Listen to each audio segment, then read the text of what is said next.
At this time in my life, I was about 12 or 13 years old.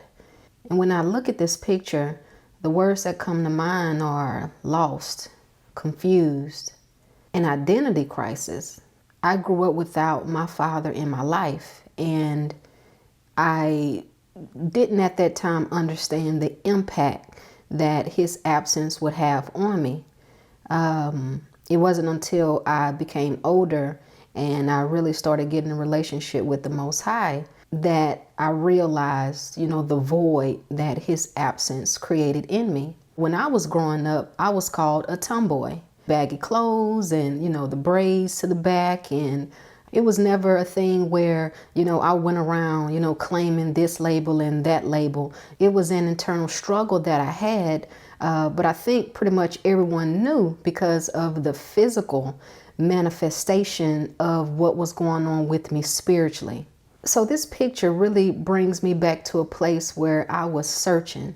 I was searching for my identity. Again, I didn't have my father in my life and grew up in church. And, any one of y'all that's watching that have grown up in church or in church, how it is, even to this day, it's really not a topic that's talked about. You're going to hell if you're gay, you're homosexual, and that was about it. It wasn't any revelation of why you're having these feelings and generational curses and the spiritual aspect. It was just, hey, these feelings aren't right, so I suppressed them. And I would say that this tomboy phase that you're looking at lasted about 3 years of my life. So it wasn't long, but it was very impactful. It impacted me very greatly. So around 14 years old, I started dressing more feminine and started getting, attention from the boys. And, I was excited about that. It was like turning to the beautiful swan. So I never went back to the masculine clothing. And even though I had a quote unquote boyfriend, and there was always this internal struggle. Of same-sex attraction. So it followed me everywhere I went. Because like I said before, me wearing the masculine clothing was a physical manifestation of what was going on with me spiritually. And if you've watched some of my previous videos, you will see how I talk about, Band-Aids and how we use Band-Aids to fix internal problems or spiritual problems. And so the feminine clothes didn't fix what was going on with me. It didn't fix the problem because the problem was spiritual. It wasn't until I became an adult, very feminine looking, that I actually fell. Always praying, always hoping not to have this feeling. I don't want these perverted feelings, and where is this coming from? And, I just need to get free. So the Most High took me through a process in my life where he opened up my eyes and understanding of how the spirit of perversion manifests and the different doors, that the spirit of perversion can come in, how it manifests differently depending on what the proclivity is in your generation and depending on certain things that a person may, have experienced. And another thing that he opened up to my understanding is that I had to forgive my father. I had to come to a place of forgiveness for my father for not being there. Now, my mom, she never, spoke ill of my father. She always, said, your daddy love you. And, I'm like, man, this is love. Wow. I had to come to a place of forgiveness for my father. And understand that he does not have the capacity to love me like a father should because he is fighting his own demons. I had anger in me for a long time. I had a quick temper, and all of this was coming from the rejection, that I felt from not having my dad in my life. Like I said, at the time, I didn't understand it. I just thought I just had a temper and it was just me. Like that was my personality, or blamed it on, a zodiac sign. Y'all had to open up my eyes concerning the power of forgiveness, because I was literally turning into my father, holding on to that unforgiveness. I was exhibiting his same character, the anger, the perversion, just different things like that. So eventually I was taken through deliverance, and he was showing me, the unclean spirits that were attached to me. And I had to fast and pray. And eventually I got set free. So for a long time, there was this shame because, like I said, I never just was out and saying, I'm this, I'm that. I think in this generation, there has been a push where this younger generation, they're more bold and they're more careless and carefree. But I always knew in my heart, and the Most High always gave me warnings that this was not the path that he had for me. So the name of my channel is Supernatural Lifestyle. And that is because I decided to no longer submit to my flesh, but I decided to submit to the Spirit of Yah. I decided to live life supernaturally free. And I'm not making this into a fairy tale, making it seem that there won't be temptations and things like that, because the enemy is always going to come and test that armor. That's just the way it is, but he set me free. And I understand that it's only by his grace that I'm no longer bound to the plot that the enemy had against my life. As I look at a few of the girls that I used to play basketball with, I know that one is married to another woman, which I'm saying married, but one is in a legally binding agreement with another woman. And two of them, they're in relationships with other women. And that is what the enemy had for me. He wanted me to go down that same path. But I thank the Most High for a praying mother, someone who loved me enough to tell me the truth, no matter how uncomfortable the conversations were. She loved me enough to tell me the truth. And this is what this message is today. This is a message of truth. Hey, welcome back to Supernatural Lifestyle. My name is Kendra, and as you can see from the title and also the introduction, which is my personal testimony, today we're talking about LGBTQ.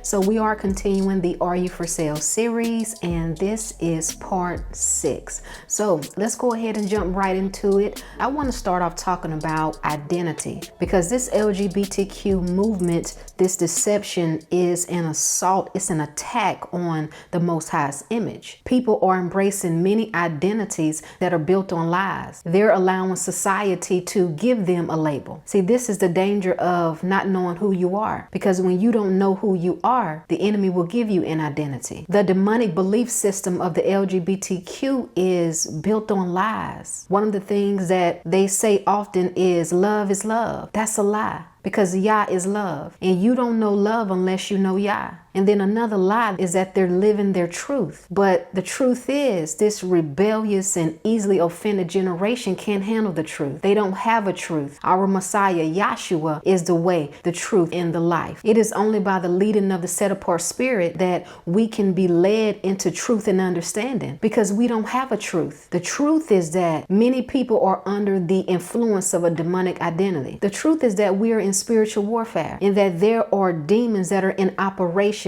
working against our destinies. That is the truth. People don't want to talk about the root cause of why so many people are struggling with their identities. People don't want to talk about the molestation that is pervasive in our communities. A lot of people who have taken on these identities of queer and gay and lesbian, a lot of them have been molested as children. But don't nobody want to talk about that. Everybody want to just pretend that they were just born that way. And that's just not the truth. The truth is that many people have made an identity out of their sexual traumas, but you were not your past trauma. That was a plot that Satan had against your life to distort your identity, to taint the way that you see yourself. Even when we go back to the garden, the conversation that Satan had with Eve, it was an attack on her identity. He made her question who she was. It's always been about identity. The truth is that people are dealing with these unclean spirits because of generational curses. Just look at how humanity is still suffering the consequences of Adam and Eve's disobedience, generational curses. So now we are all born into this world of sin with the knowledge of evil, with the proclivity to sin. So the truth is that a lot of people are paying for the unconfessed and unrepentant sins of their parents. So someone who would say, I wasn't molested, I was born this way. You weren't born that way. You were born with an unclean spirit of perversion, because an unclean spirit can enter into a child while in the mother's womb. Even secret sin shows up in the children. Generational curses that you have not broken, your children will deal with. See, we're talking about truth, the real reason that people are a part of this movement. Deep hurt in relationships. So some people have turned to the same gender looking for love because they've been so hurt by the opposite sex. But that's how the enemy works. The enemy works in our wounds to deceive us into thinking that same-sex relationships is the answer, but it's not. Rejection from the parents, that can cause people to go out searching for the motherly and fatherly affection that they never received as a child. Open doors in childhood, where children have unknowingly invited unclean spirits in from doing inappropriate sexual acts with other children out of curiosity. The truth is that children are being triggered through social media, television, what they're watching, because image represents identity. So when a child sees that a man is cross-dressing as a woman,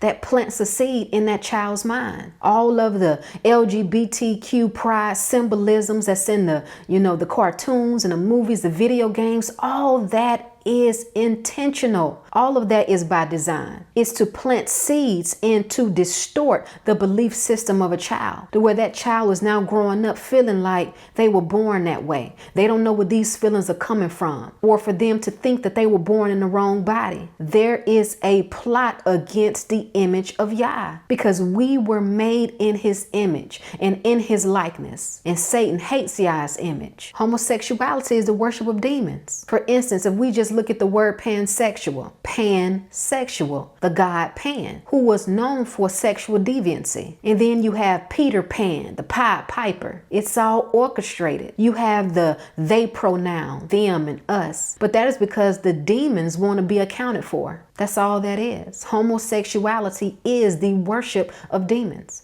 It's not natural. It's confusion and it's twisting Yah's creation. The LGBTQ movement is the very nature of Satan. It twists identities, twist beliefs, twist the truth. Everything is a twisting, just like the serpent that he is. You're twisting Yah's creation of the rainbow, which was a sign of the covenant that he made between him and the earth, between him and all flesh on the earth, that he would never flood the earth again by flood. But you have taken that as a counterfeit, as your symbol of pride. But pride comes before destruction, and Yah is not mocked. The enemy is playing mind games with you because he wants this generation to be mindless. But this is what happens when the house tries to dictate its own purpose to its builder and architect. You are the house. You don't have the right. You don't have the authority to self-identify. But this movement got you feeling like you were God in your pride. Pride comes before the fall. Even nature is a witness against this lifestyle. A man and woman were made to be counterparts. They were made to complement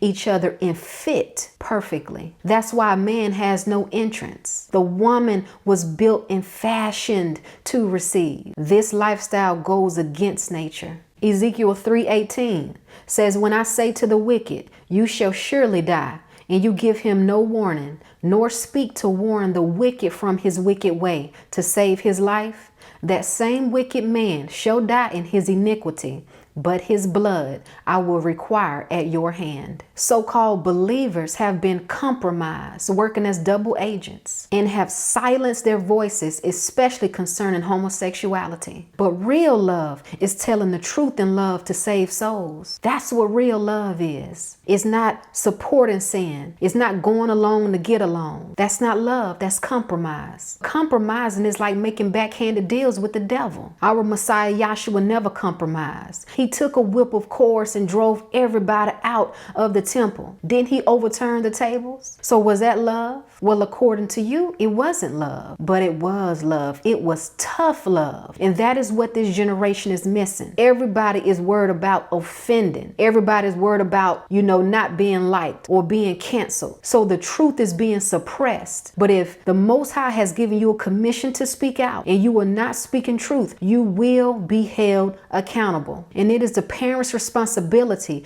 to teach and direct children towards righteousness. Because I tell you one thing, if you don't raise your children, the devil will raise them for you. The devil wants you to be a passive parent, but you have a responsibility to steward your children. Jude 22 and 23.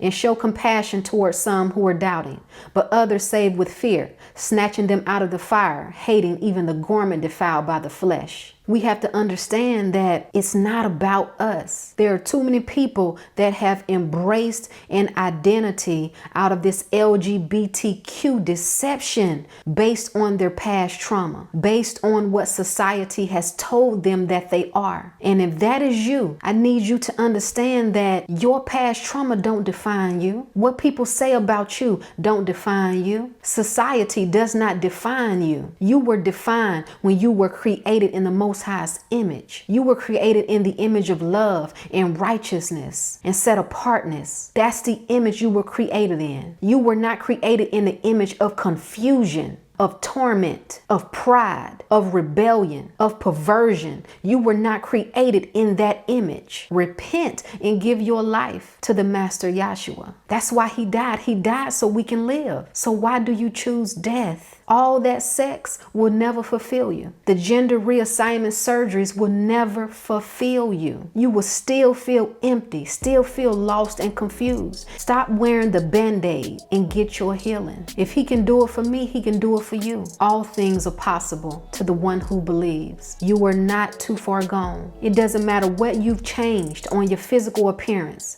It doesn't matter what you have done in the past, but you have to choose life. The Messiah is not going to force himself on you, but he's here. He's waiting for you. He's waiting for you to seek him, to want him. The gift of salvation is free. It's grace that none of us deserves. So don't let the enemy lie to you and make you feel that you have just done so much shameful stuff in your past that you cannot be redeemed. That is a lie, and don't you believe it. You were not too far gone. You just have to decide to want change, to want to reflect and represent the image of your Creator. No one can love you more than the one who created you. The Creator did not make you that way. You were not born that way. Don't let pride deceive you, because you don't know when your last day is going to be, and you don't want to lift up your eyes in eternal torment. Don't let pride stand in the way, because salvation is greater than pride.